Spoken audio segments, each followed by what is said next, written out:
అందరికీ నమస్కారం. ఆంధ్ర రాజధాని ప్రాపర్టీస్కి స్వాగతం. సో ఎవరైతే విజయవాడ సిటీకి దగ్గరలో 470 గజాల ఓల్డ్ హౌస్ అండి ఇది. కానీ హౌస్ కాదండి, ల్యాండ్ కాస్ట్గానే అయితే ఈ ప్రాపర్టీ మనకి సేల్కి వచ్చింది. సో ఎవరైతే ఇన్వెస్ట్మెంట్ ప్రాపర్టీ కావాలి, ఇక్కడ ఉన్న మార్కెట్ వాల్యూ కంటే తక్కువ రేటుకి రావాలి అనుకుంటే కనుక ఈ ప్రాపర్టీ మీకు బాగా యూజ్ అవుతుంది. ఈ ప్రాపర్టీ ఇక్కడ మార్కెట్ వాల్యూ ₹1,00,00,000 అయితే వాల్యూ చేస్తుంది. కానీ ఇప్పుడు మనకి 70 లక్షల నుంచి 80 లక్షల మధ్యలోనే ఈ ప్రాపర్టీ మనకి సేల్కి వస్తుందండి.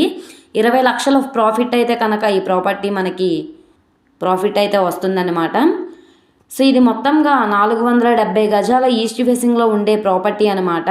ఈ ప్రాపర్టీకి సంబంధించిన పూర్తి వివరాలు అనేది ఈ వీడియోలో డీటెయిల్డ్గా తెలియజేస్తాను. ఈ వీడియోని స్కిప్ చేయకుండా చివరి వరకు చూడండి. అలాగే ఈ వీడియో నచ్చితే తప్పకుండా లైక్ చేయండి, సబ్స్క్రైబ్ చేయండి, మీ ఫ్రెండ్స్ అండ్ ఫ్యామిలీ మెంబర్స్కి షేర్ చేయండి. ఇలాంటి మంచి మంచి ప్రాపర్టీలు మీరు మిస్ కాకుండా ఉండాలనుకుంటే ఛానల్ని సబ్స్క్రైబ్ చేసుకున్న ప్రతి ఒక్కళ్ళు కూడా బెల్ సింబల్ని యాక్టివ్ చేసుకోండి. సో ఇక్కడ చూసుకుంటే కనుక ఈ పెంకిటిల్లు అయితే మనకి సేల్కి వచ్చినాయండి. ఇది హౌస్ పరంగా అయితే సేల్కి రాలేదు, ల్యాండ్ కాస్ట్గానే సేల్కి వచ్చింది. ఇది రోడ్డు ఫేసింగ్ వెడల్పు 49, లోతు 86 అయితే ఉంటుంది. మొత్తంగా 470 గజాలు. మెజర్మెంట్స్ పరంగా కూడా ఈ ప్రాపర్టీ చాలా బాగుంటుంది. ఇదంతా కూడా రెసిడెన్షియల్ జోన్లో అయితే సేల్కి వచ్చిందండి. ఇక్కడ గజం తక్కువలో తక్కువ 20,000 పైగానే ఉంది.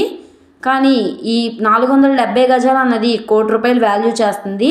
కానీ ఇప్పుడు మనకి బ్యాంక్ ఆప్షన్లో 58,27,000 రిజర్వ్ ప్రైస్కి అయితే సేల్కి వచ్చింది. ఇక్కడ నుండి ఆప్షన్లో పార్టిసిపేట్ చేసే వాళ్ళ బట్టి రేట్ అనేది ఇంక్రీజ్ అయ్యే అవకాశం అయితే ఉంటుంది. ఈ ప్రాపర్టీ విజయవాడ మెయిన్ బస్ స్టాండ్కి రైల్వే స్టేషన్కి సుమారుగా 10 కిలోమీటర్ల దూరంలో నున్న ప్రైమ్ లొకేషన్లో అయితే సేల్కి వచ్చింది. ఎవరైతే ఇన్వెస్ట్మెంట్ పరంగా ఒక ప్రాపర్టీ చూస్తున్నారో వాళ్ళకి ఈ ప్రాపర్టీ బాగా యూజ్ అవుతుంది. అసలు మిస్ చేసుకోమాకండి. ఈ ప్రాపర్టీ కనుక మీకు కావాలనుకుంటే స్క్రీన్ మీద కనబడుతున్న మా కాంటాక్ట్ నెంబర్ని సంప్రదించి లైవ్లో విజిట్ చేయొచ్చు. అలాగే ఈ వీడియో నచ్చితే ఛానల్ని సబ్స్క్రైబ్ చేసుకోండి. మీరు మా ఫేస్బుక్, ఇన్స్టాగ్రామ్ని కూడా ఫాలో అవుతూ ఉండండి. ఓకే అండి, థ్యాంక్ యూ.